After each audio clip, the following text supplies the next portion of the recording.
औज़ुबिल्लाहि मिनश्शैतानिर्रजीम बिस्मिल्लाहिर्रहमानिर्रहीम। First year physics Karachi board science के तमाम स्टूडेंट्स को एक बार फिर खुश आमदीद। जैसा कि आपको इल्म है कि हम एमसीक्यूज़ के सिलसिले का आगाज़ कर चुके हैं और मैंने काफ़ी चैप्टर्स के एमसीक्यूज़ अपलोड कर दिए हैं। इस सिलसिले में आज हम आपकी first year physics Karachi board की जो नई बुक आई है इसके चैप्टर नंबर 9 कैपेसिटर्स के एमसीक्यूज़ का सोल्यूशन लेकर हाजिर हुए हैं। इस उम्मीद के साथ कि आपने मेरे प्रीवियस चैप्टर्स जो कि मैंने अपलोड किए हैं एमसीक्यूज़ के हवाले से उनको देखा होगा और आप अपने सेक्शन ए जो बोर्ड एग्ज़ाम का है इसकी भरपूर एफर्ट कर रहे होंगे और ये एमसीक्यूज़ मैथमेटिकल मार्क्स रखते हैं अपने अंदर। आप इसके लिए भरपूर तैयारी कीजिए ताकि सेक्शन ए आपका अच्छा हो जाए। तो आज हम कैपेसिटर्स का चैप्टर है चैप्टर 9, इनके एमसीक्यूज जो आपकी बुक के कैपेसिटर का लास्ट में दिए गए हैं चैप्टर 9 के, इनको सॉल्व करेंगे। तो आइए अपने आज के सिलसिले का आगाज करते हैं।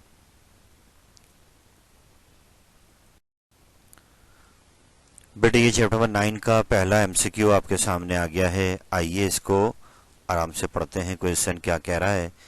The capacitance of a capacitor is not influenced by, फिर इसने चार ऑप्शंस आपको यहाँ पे दिए हुए हैं कि कैपेसिटर की जो कैपेसिटेंस है वो इन चार में से किस ऑप्शंस पर डिपेंड नहीं करती, यानी कि उसके चेंज होने से चेंज नहीं होती। तो आइए ज़रा सा वर्कआउट करते हैं। उम्मीद करते हैं कि आपने चैप्टर 9 की थ्योरी अच्छे अंदाज में पढ़ ली होगी। तो अब सबसे पहले कैपेसिटेंस का जो फॉर्मूला है, कैपेसिटर की कैपेसिटेंस फार्मूला, वो आपके जहन में होना चाहिए। तो आपको याद होगा आपने टॉपिक पढ़ा था जब पे आपने एयर दरमियान में थी प्लेटों की, जब आपने कैपेसिटेंस का फॉर्मूला बनाया तो वो आया था A epsilon not upon D. तो यहाँ पर ए जो है प्लेट्स का एरिया है और जो एप्सिलॉन नॉट है उनके जो दरमियान जो आपकी मीडियम है, प्लेट्स के दरमियान में जो इंसुलेटर है उसकी पर डिपेंड करता है। एयर और वैक्यूम के लिए ये अलग होता है और फिर और कोई डायरेक्ट्रिक मीडियम आ जाए तो इस पर इसकी वैल्यू चेंज जाती है। ऐसे ही जो डी है, स्मॉल डी, ये प्लेटों के दरमियान सेपरेशन है। तो अब इन तीन फैक्टर पर तो कैपेसिटेंस डिपेंड करती है। जो दिए ऑप्शन उसमें एक ऑप्शन है प्लेट का एरिया, तो एरिया पे डिपेंड करती है। प्लेट की सेपरेशन की बात करें तो डी पे भी डिपेंड करती है। और नेचर ऑफ द डायलेक्ट्रिक, इससे मुराद है कि दरमियान में कौन सा मीडियम आया हुआ है, एप्सिलॉन नॉट पे भी डिपेंड करती है। फिर डायरेक्ट्रिक वाली बनाई थी एप्सिलॉन आर, उसके आगे आ जाता है। और फिर ये कंपाउंड वाली आपने बनाई थी। तो इन सबको अगर फॉर्मूलाज को देखें, फिर आप ये सामने डायग्राम को देखें तो इसमें एक ही बात नजर आती है कि जो प्लेट की थिकनेस है, जो प्लेट खुद जो है ये कितनी थिक है, इस पर कहीं पर भी डिपेंडेंस कैपेसिटेंस की शो नहीं हो रही। तो इसलिए first option is the correct answer कि प्लेट जो जिस प्लेट को हमने कैपेसिटर बनाने के लिए इस्तेमाल करा है, इन प्लेट्स को, ये कितनी थिक हैं या कितनी थिन हैं, इस पर कैपेसिटेंस कहीं भी डिपेंड नहीं कर रही। तो इसलिए पहला ऑप्शन करेक्ट है, प्लेट थिकनेस। कि कैपेसिटेंस अपनी जो कैपेसिटर्स हैं उनकी प्लेटों पर डिपेंड नहीं करती, उन पे इन्फ्लुएंस नहीं करती। उनके चेंज होने से प्लेटों की थिकनेस आप चेंज कर दें, कैपेसिटेंस रिमेन सेम। तो आई होप आपके समझ में आ गया होगा कि first option is the correct answer. चलते हैं आगे।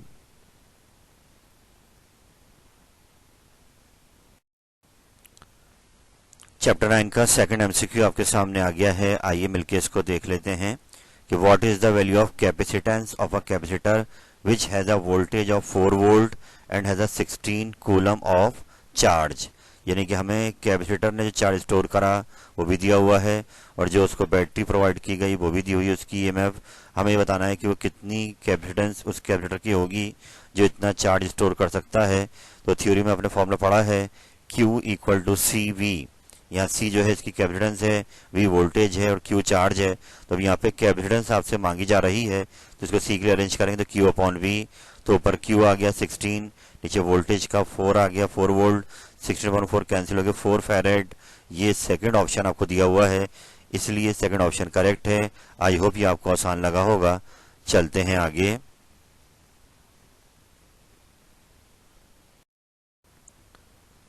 चैप्टर 9 का थर्ड एमसीक्यू आपके सामने आ गया है। Capacitors are used in electrical power supply system to.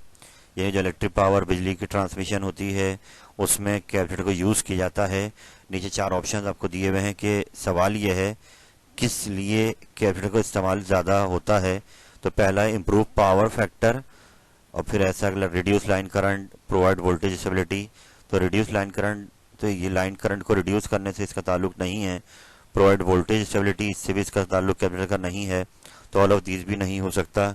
It means कि आपके पास अभी पहला ऑप्शन दिया हुआ है यही करेक्ट है कि इम्प्रूव पावर फैक्टर।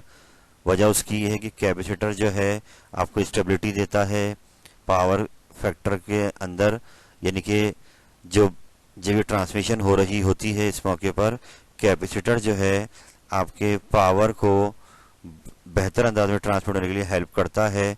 तो इसलिए first option is the correct answer. First option is the correct answer. तो आई होप बात क्लियर हो गई होगी कि बाकी जो ऑप्शंस दिए हैं ये कैपेसिटर काम नहीं करता, तो बेहतर अंदाज में ये पावर को ट्रांसमिट होने में हेल्प करता है, इसलिए कैपेसिटर का इस्तेमाल इम्प्रूव पावर फैक्टर में होता। हम चलते हैं आगे।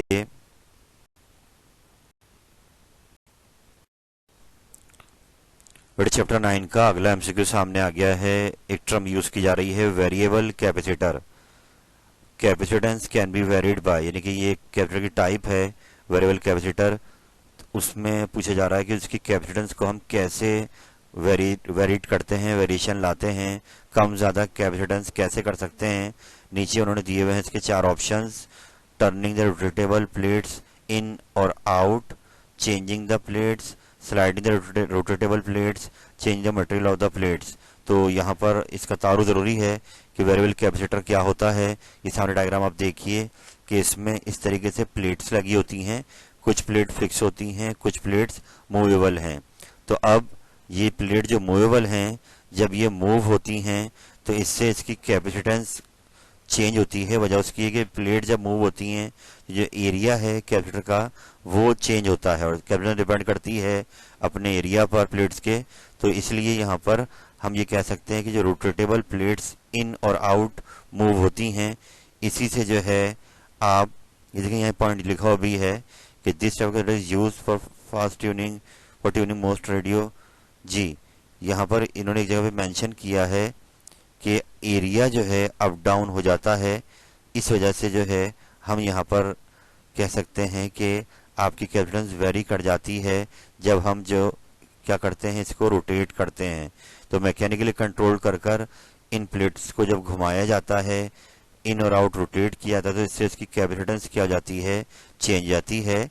यहाँ पर लिखा हुआ भी ये बात ये कि capacitor whose capacitor may be intentionally and repeatedly change mechanically और इलेक्ट्रॉनिकली। यहाँ भी लिखा हुआ है कि इसको हम चेंज कर सकते हैं कि इस तरीके से कि आप इसको रोटेट करवाते हैं इन प्लेट्स को, जितना प्लेट्स को रोटेट कराते हैं इससे प्लेट का जो एरिया है वो चेंज होता है और उससे उसकी कैपेसिटेंस क्या हो जाती है, चेंज। तो इसलिए रोटेटेबल प्लेट्स इन और आउट को टर्न करने से कैपेसिटेंस में फर्क पड़ता है। तो first option is the correct answer. I hope clear हो गया होगा। चलते हैं आगे।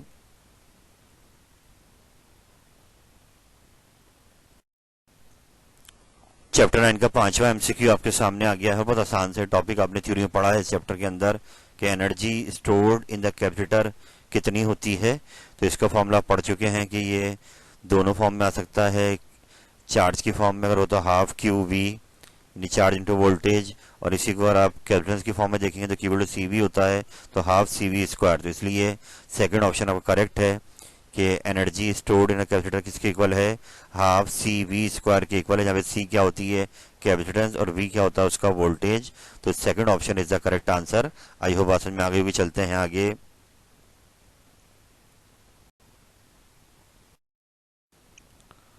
चैप्टर 9 का नंबर 6 एमसीक्यू आपके सामने आ गया है और यहाँ पर बात हो रही है टाइम कांस्टेंट के हवाले से। The time constant of a series RC circuit consisting of 100 microfarad capacitor in series with 100 ohm register.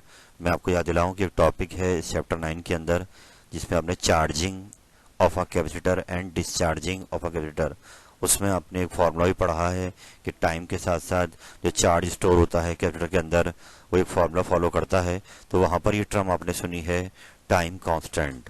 तो इसका फार्मूला है मेरे बेटे जो रेजिस्टेंस दी जाती है और जो कैपेसिटेंस गिवन होती है, इन दोनों को अगर आप मल्टीप्लाई कर दें तो टाइम कांस्टेंट आपको मिल जाता है। तो यहाँ पर इस सवाल में हमें याद आ गया होगा आपको, देखें टाइम का फार्मूला ये रहा, टॉ इक्वल टू आर इंटू सी, यानी चार्जिंग के दौरान आपको ये फार्मूला मिलता है। तो यहाँ पे इसको सॉल्व कर लेते हैं। हमें यहाँ पर रेजिस्टेंस गिवन है 100 ओहम रजिस्टर की, और कैपेसिटेंस दी हुई है जो चार्ज हो रहा है 100 माइक्रोफेरेड, तो माइक्रो खोल दिया, एक्सप्रेशन -6 हो गए। अब इनको मल्टीप्लाई कर देंगे तो 0.01 सेकेंड, क्योंकि थर्ड ऑप्शन है आपका। तो आई होप बहुत इजी लगा होगा कि टाइम कांस्टेंट का फॉर्मूला रखना है याद, आर इंटू सी, रेजिस्टेंस भी आपको दी जाएगी और सी भी आपको दिया जाएगा, बस उनको मल्टीप्लाई कर दें, जो भी आपका आंसर है वो कहलाएगा time constant. I hope clear हो गया। चलते हैं आगे।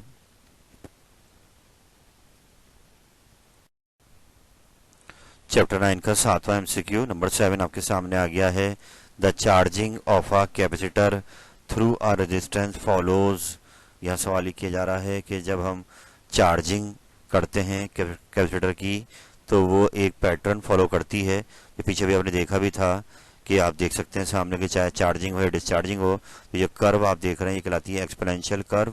तो ये कहलाता है एक्सपोनेंशियल लॉ, यानी कि फॉलो करेगा एक्सपोनेंशियल लॉ को। यानी कि आप दोनों छोटे में देख सकते हैं, चार्जिंग डिस्चार्जिंग के दौरान ये पूरा एक पैटर्न जो फॉलो कर रहा है वोल्टेज और टाइम की, चार्ज और टाइम के दरमियान में, ये प्रोसेस कहलाता है एक्सपोनेंशियल लॉ का प्रोसेस। इससे हमें एक्सपोनेंशियल कर्व ऑब्टेंड होती है। तो इसलिए थर्ड ऑप्शन आपका करेक्ट है। आई होप ये आपको आसान लगा होगा। चलते हैं आगे।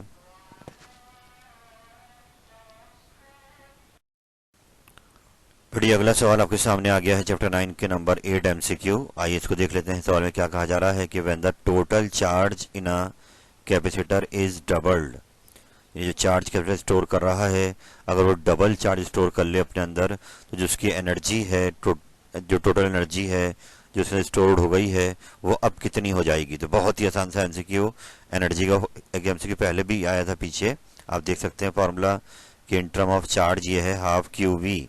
तो अगर आप चार्ज को डबल कर देंगे तो आपकी एनर्जी भी क्या हो जाएगी, डबल। इसलिए सेकंड ऑप्शन आपका करेक्ट आंसर है, इज डबल्ड। आई होप ये आपको आसान लगा होगा। चलते हैं आगे।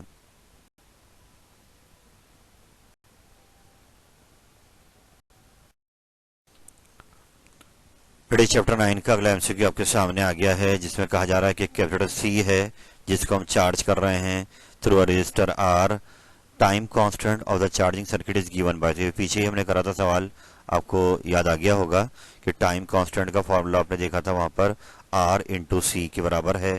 तो बहुत ही आसान सा एमसीक्यू कि इसका आंसर होगा थर्ड ऑप्शन, आर इंटू सी। एक बार फिर देख लें कि कैपेसिटर चार्ज हो रहा है, रेजिस्टेंस आर लगी हुई है, टाइम कांस्टेंट मांगा जा रहा है, तो इसका फॉर्मूला है आर इंटू सी। इसे थर्ड ऑप्शन आपका करेक्ट है। आई होप ये आपको आसान लगा होगा। चलते हैं आगे।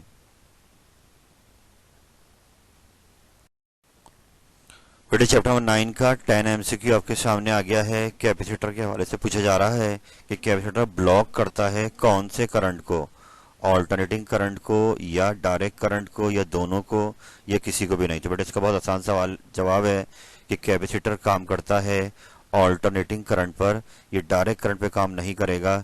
इसकी प्लेट्स के दरमियान में जो गैप है, जो इलेक्ट्रोड से गैप आ रहा है, जो इंसुलेटर बीच में एयर आ रहा है, वो इस पूरे सर्किट को डायरेक्ट करंट के लिए रोक देगा। यानी कैपेसिटर अलाउ करता है एसी को अपने अंदर से, और ये ब्लॉक करता है डायरेक्ट करंट। एसी के पास साइन वेव होती है, फ्रीक्वेंसी होती है, डायरेक्शन चेंज कर रहा होता है।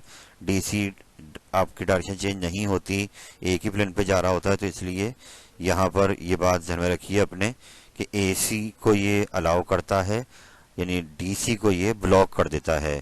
वजह उसकी एक और भी हो सकती है कि अगर आपने ये फॉर्मूला देखा हो कि फ्रीक्वेंसी डीसी की जीरो होने की वजह से जब उसकी कैपेसिटिव रिएक्टेंस बनाते हैं 1/2 पाई एफ सी, तो अब जब फ्रीक्वेंसी जीरो, तो ये जवाब आपका इन्फिनिटी हो जाता है।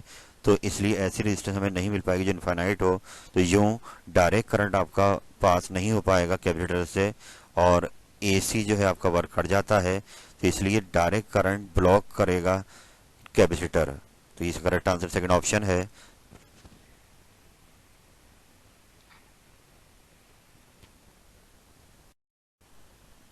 अल्हम्दुलिल्लाह रब्बिल आलमीन। अल्लाह ताला की दी हुई अता से मैंने आपके सामने आज चैप्टर नंबर 9 कैपेसिटर्स के तमाम एमसीक्यूज जो चैप्टर के लास्ट में 10 दिए गए हैं, उनको सॉल्व किया, उनको समझाया आपको कि क्यों कौन सा ऑप्शन करेक्ट है और बाकी 3 क्यों गलत हैं। याद रहे कि मैंने इससे पहले चैप्टर 9 के तमाम न्यूमेरिकल्स भी एक्सरसाइज वाले सॉल्व करा दिए थे।